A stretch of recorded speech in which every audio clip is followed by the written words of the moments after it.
Hey guys, Sam from West Meadow Rabbits here, and today we are going to be talking about everything you should consider before you start raising meat rabbits. This video is going to be the first in a new series of getting into meat rabbits from scratch, starting at square one and building your way up to a full-on meat rabbitry. The reason I'm doing this is because we are moving to New Hampshire. The videos will probably be shot between both locations, increasingly more up there, and we'll be covering every single step along the way, from planning to starting your own rabbitry and eventually running that rabbitry successfully and possibly even making money with it. This is a great opportunity if you're thinking about getting into meat rabbits to get in on the ground floor and see how it's done. With all that being said, let's talk about stuff you need to think about before you even consider buying rabbits or planning a rabbitry or anything like that. The old saying goes, an ounce of prevention is worth a pound of cure, and that is so true here. So to start out, I think the first thing you really need to ask yourself is why you're doing this. Why do you want to raise meat rabbits? Of course, I've talked about all the reasons why I think rabbits are awesome in several other videos I'll link to in the description.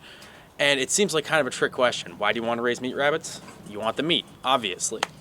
But I think it's really important that you dig a little deeper and kind of look at your core motivations behind wanting to, say, produce your own meat through meat rabbits.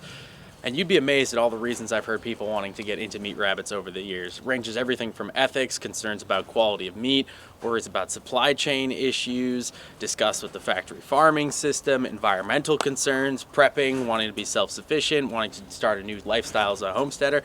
There are literally probably dozens, if not hundreds, of reasons why somebody would want to get into meat rabbits. And I think it's important that you sort of look at and name the reason that you want to do it, because it's much more than just getting meat.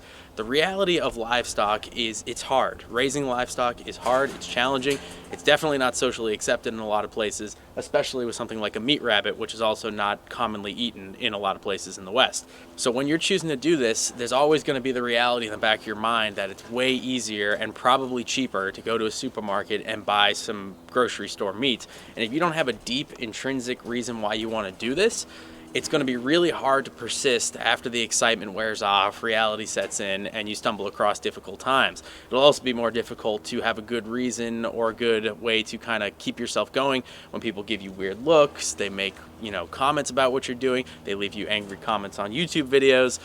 So without a strong motivation on why you want to do this, you'll probably find yourself quitting in a year or two. Because at the end of the day, the people who stick with this have deeper motivations that are core parts of their personalities and their worldview. It's not just about producing meat, it's about changing the way you're living and adopting a new lifestyle. Now, I'm not saying you need to have some deep intrinsic life philosophy to raise meat in your own backyard, but I am saying if you've just sort of started kicking this thought around, do a little self-reflection and see what parts of your personality you can connect with this, which will make you much more successful in the long run.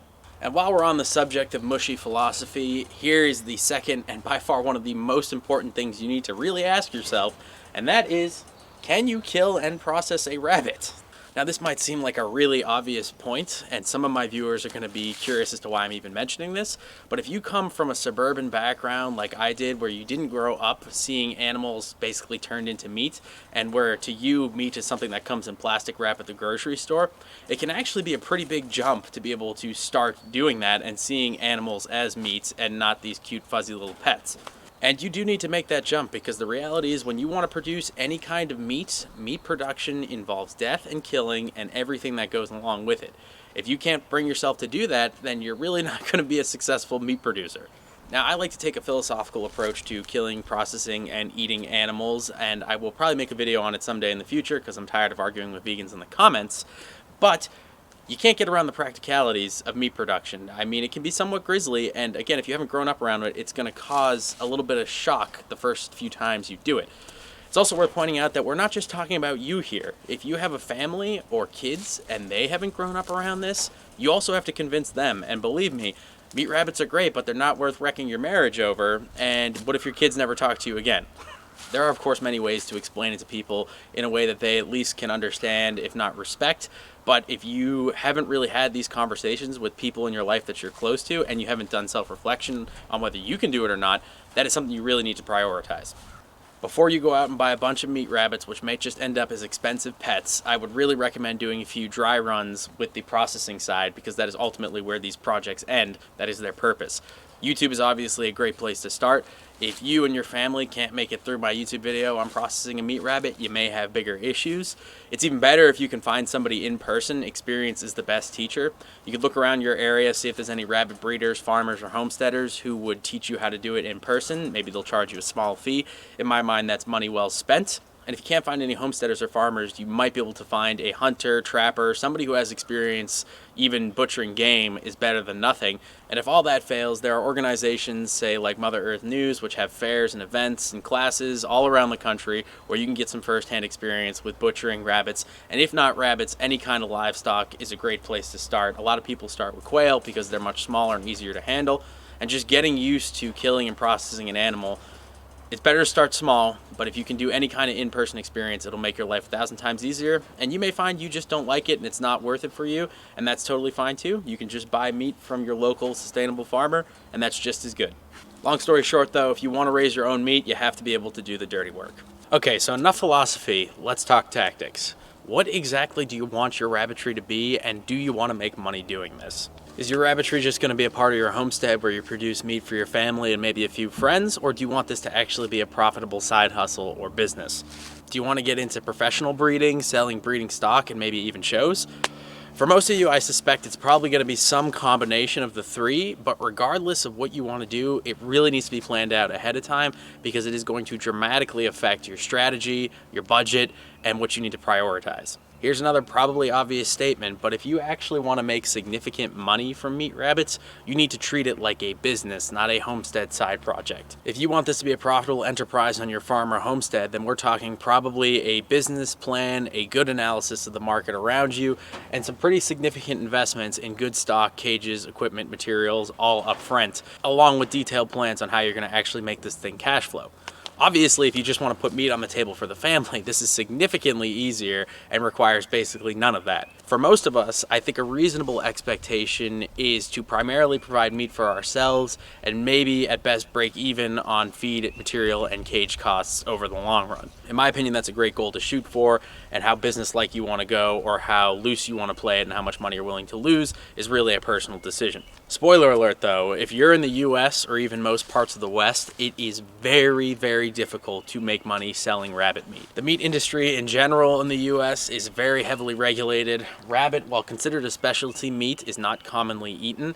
And if you want to be selling, say, organic rabbit meat at a farmer's market in most states in the US, you're going to have to jump through quite a lot of regulatory hoops to be able to pull that off. Now, if you happen to be located in the right places in the US, near one of the few facilities that buys rabbits and sells at a commercial scale, it might be viable, but a lot of this is going to take detailed planning in advance. Now, there are plenty of other profitable enterprises you can get out of meat rabbits. Just to name a few, manure is extremely valuable. You can even grow red wiggler worms in the manure for fishing, which is also valuable, or as a chicken supplement. The pelts off of rabbits, mature rabbits in particular, can be valuable if you're able to process them, and especially if you're able to use some kind of craft and make it into a finished garment or blanket. That could be a very profitable enterprise. In some contexts, you can actually make a decent amount of money selling the meat, especially if you're in a state that is friendly to small-scale agriculture and the restrictions aren't too onerous. There's also the opportunity to sell the meat as specialty pet foods. A lot of owners of cats in particular who have sensitive stomachs find that they do really well on rabbit meat, so there's options there. Lab rabbits are another really interesting option if you're raising one of the white breeds like New Zealand or Florida Whites. And finally, there's good old-fashioned breeding stock, which on the one hand is the most profitable, but it's also the most difficult to get into and the most expensive to get into. Now, regardless of which way you want to go here, it's really important to analyze your situation, your market, and what kind of investments you can make. You're not going to be able to sell $100 breeding stock without buying $100 breeding stock yourself. You're not going to be able to sell organic meat at a farmer's market unless you make the investments in getting certified and doing everything you need to do to process. So the greater the reward, the more work and investment it's going to take, and the more you think about that ahead of time, the less heartache you'll have down the road, because it's much harder to change directions once you've already started than from the beginning. And speaking of investments, now is a great time to talk about budget. How much are you willing to invest in your rabbit project to start? Rabbits have a reputation of being a pretty inexpensive and cost-effective animal to raise, and that's generally true. It's totally possible to get started with rabbits with basically no initial cost. That wood hutch we were just standing in front of a few moments ago is a perfect example of that. It's something I made for fun almost entirely out of salvage materials because I wanted to see if it was possible to make solid rabbit housing basically for free. In desperate times and hard times when people have no choice and often turn to rabbits as a good source of protein, that's typically the only option. That being said, if you spend wisely, every dollar you spend up front is going to save you significantly more down the line. The three biggest cost areas we see with meat rabbits are cages, breeding stock, and feed. The order might change a little bit in your area, but that's typically how it looks. We're going to talk more about housing in a few minutes, but I want to linger on cages for 1 sec because it is absolutely critical. If your cages are built correctly, they are totally humane, comfortable, and a great way to keep meat rabbits.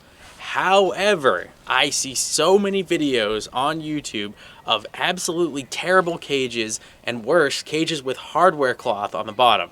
These cages, while cheap up front, are at best uncomfortable for your rabbits, at worst actively harmful and cruel, not to mention they are not going to last a couple years. You see this all the time. An excited homesteader gets a rabbit, they build their cages, they're super excited, they throw it on YouTube, everything's clean and looks nice. Come back in a year and see how that's going to look.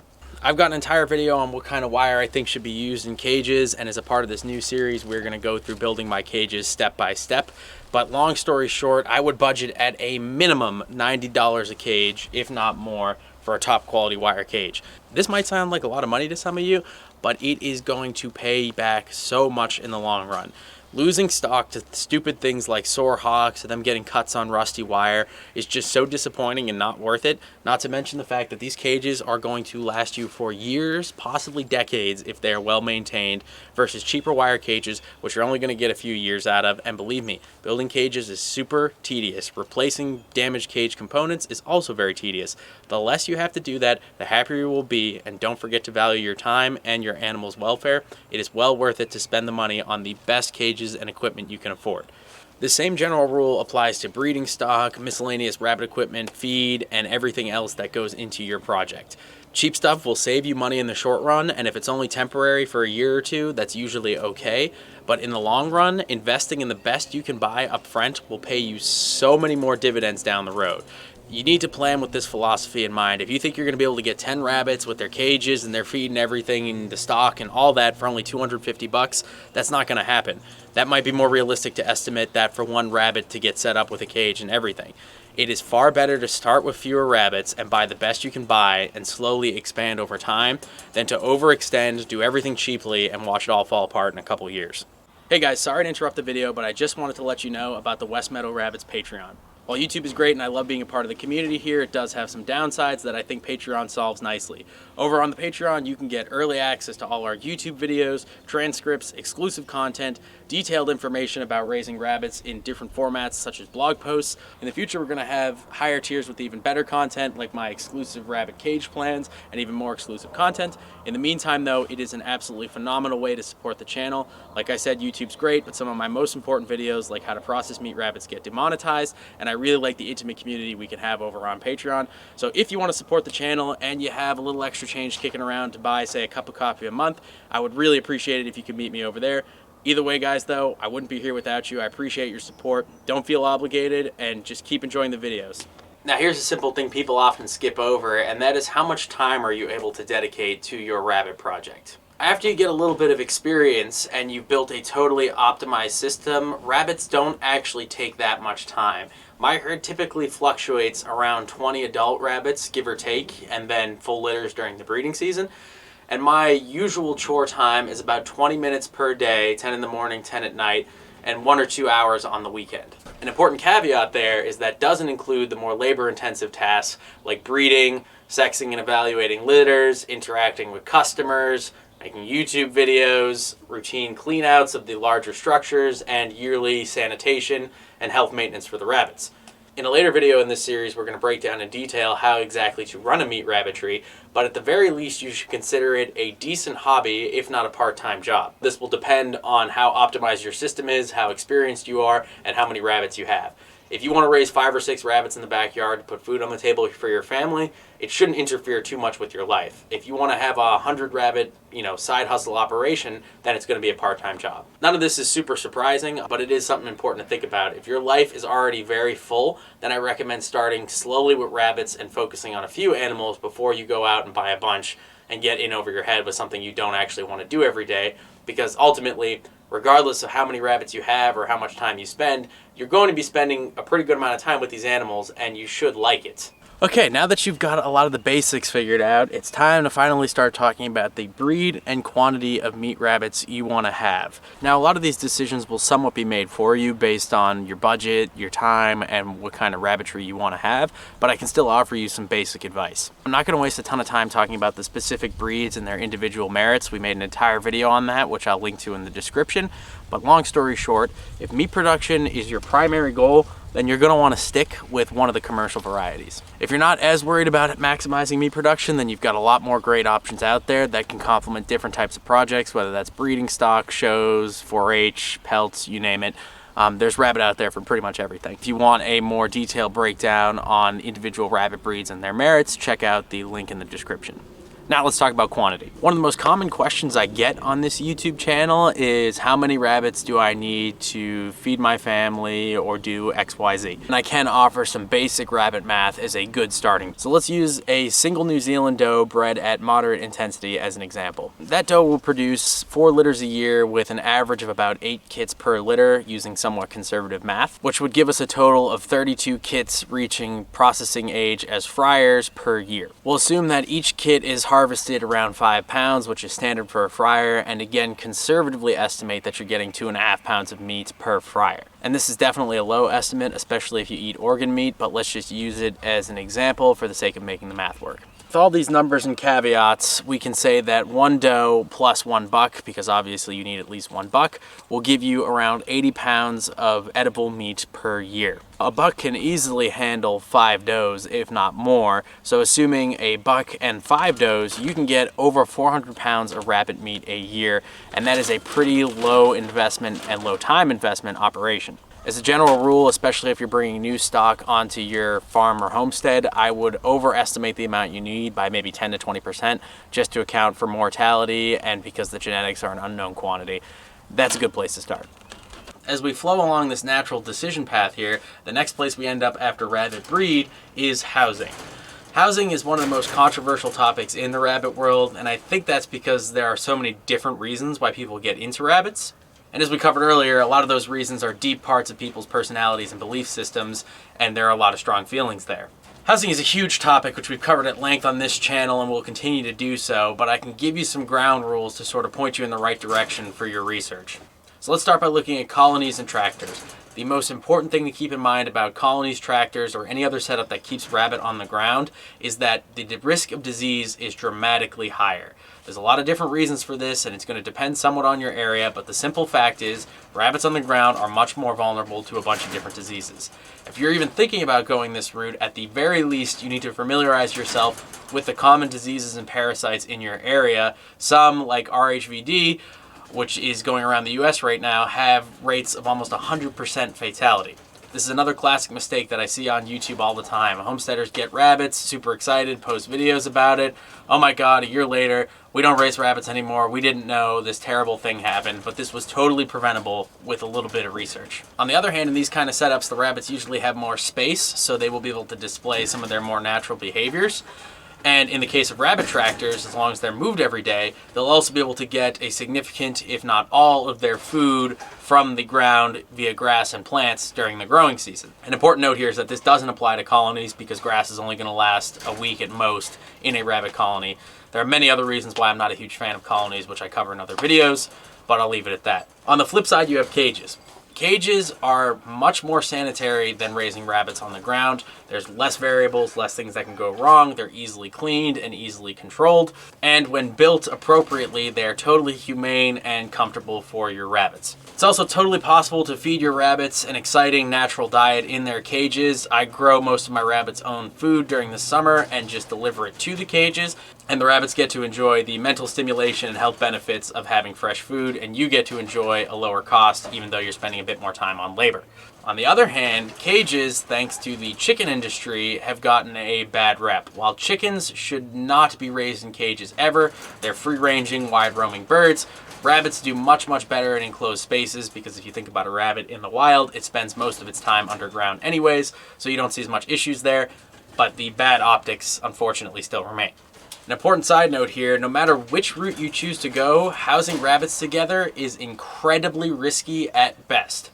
This is probably the number one issue I have with most colony setups. When you have multiple rabbits together, everything is fine until it isn't. There's always risks of fighting, bullying, stress. You're going to have lower productivity usually, and things, when they go wrong, they go catastrophically wrong. Since housing is such a big topic, I'd really encourage you to do your research. We've got a ton of videos on it, but if I had to make one recommendation for beginners, it would be this. Start with cages. They're the simplest to do, the easiest to control, there's less that can go wrong, and you can very clearly see which variables are affected by your actions. As you gain a little experience, you can definitely introduce other options. In the long run, my preferred setup is a hybrid between cages and tractors. In the growing season, I would put does out in tractors with their litters and leave grow-outs out in the tractors until processing. It'll save you a ton of money on feed. Plus, you get the ethical bonus of, even though those kits' lives are short, they get to be awesome out in the fields all day, and who wouldn't want that? In the winter, and for non-breeding animals, keep them in cages. They're safer, more secure, and more hygienic. You can feed them as much fresh food as you want to keep their lives interesting as well. And I think most people are going to get the best results with that system. Finally, the last thing I want you to consider before you get meat rabbits is legality. Full disclosure, I have some pretty strong feelings on the subject, but the simple reality is that in most places in the world, even highly developed areas, it is totally possible to raise meat rabbits in a way that is low impact and won't affect anyone. When done right, they will be totally unobtrusive, and rabbits have been raised this way throughout cities all over the world for centuries. Now, unfortunately, for a variety of reasons, mostly political and stupid, which I'm not going to get into here, raising your own animals, especially your own meat, has been criminalized in many parts of the developed world and the US. Unless you live in a very rural area, I can pretty much guarantee that animals and livestock are regulated in some way. The two main ways that animals and livestock are regulated are the actual keeping of the animals themselves and then the processing.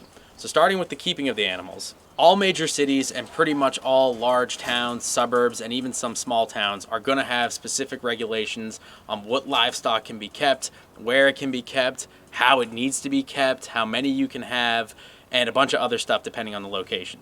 Some towns can be absurdly strict with this and even have outright bans, while others will have the regulations on the book to cover their butts, but they don't actually enforce them unless there's a major issue. As a general rule, the more developed your area, the stricter the regulations are going to be, but some really uptight towns can have tight laws on even 1 large acre lots or bigger. Now, anyone who has laying hens, I'm sure, has dealt with those issues, but the second, even harder set of regulations is actual processing. Even towns that will allow you to keep livestock on your property are typically going to frown on meat processing. This is either one of those things that's going to be explicitly illegal by law or more or less quasi-illegal by all the red tape and impossible to meet regulations for most developed areas of the US and the West. With all that being said, here are my thoughts on the legality of meat production. In my opinion, you as a human being have a right to produce clean, sustainable food for your family, even if the law doesn't agree. When it comes to unjust laws, I find it's better to ask forgiveness than permission. Before you get meat rabbits, you should look at the laws that are on the books in your town, but that's not everything. Use your judgment and try to get an understanding of how strict your town is with these regulations, but I strongly recommend against approaching town officials or permitting agents or anything like that, because 9 times out of 10 it's going to make your life more difficult. The nice thing about rabbits is they're technically a pet, so they often fall outside of livestock regulations. If you maintain a low profile and you keep your operation hygienic and you don't talk to anybody about it, chances are no one is going to bother you. If people do start to poke their noses around, you could simply say these are pets, and if they ask why you have so many, well, you like to take them to shows and it's a fun hobby. If at all possible, make friends with your neighbors. I used to bribe mine with eggs, but most importantly, be a good neighbor. I cannot stress this enough. Part of the reason these laws exist in the first place is because of a few bad apples who were not considerate, who had disgusting operations, who were doing grossly unhealthy things in their backyards that made the town say, we need to do something about this, we don't have the legal authority, let's pass a law, and then they screwed over everyone else. When you're raising rabbits, you're a reflection on all rabbit raisers, so try to make that a good one. By keeping your rabbitry clean, quiet, hygienic, and out of view, you'll maintain a low profile and avoid 90% of issues, even if there are laws in the book saying you can't be doing what you're doing. Well guys, that pretty much covers everything you should really consider before you get into meat rabbits. I know we glossed over a lot of subjects, but don't worry, we cover pretty much all of them in detail right here on the YouTube channel, and in even more detail on the Patreon, where you can also get a lot of other goodies such as early access and one-on-one conversations with me. If you enjoyed this video, found it useful, thought-provoking, or otherwise interesting, please be sure to like, share, and subscribe. If you have any questions or you think I missed something, be sure to let me know in the comments down below. Otherwise, thank you so much guys, I appreciate you watching, and I will see you in the next one.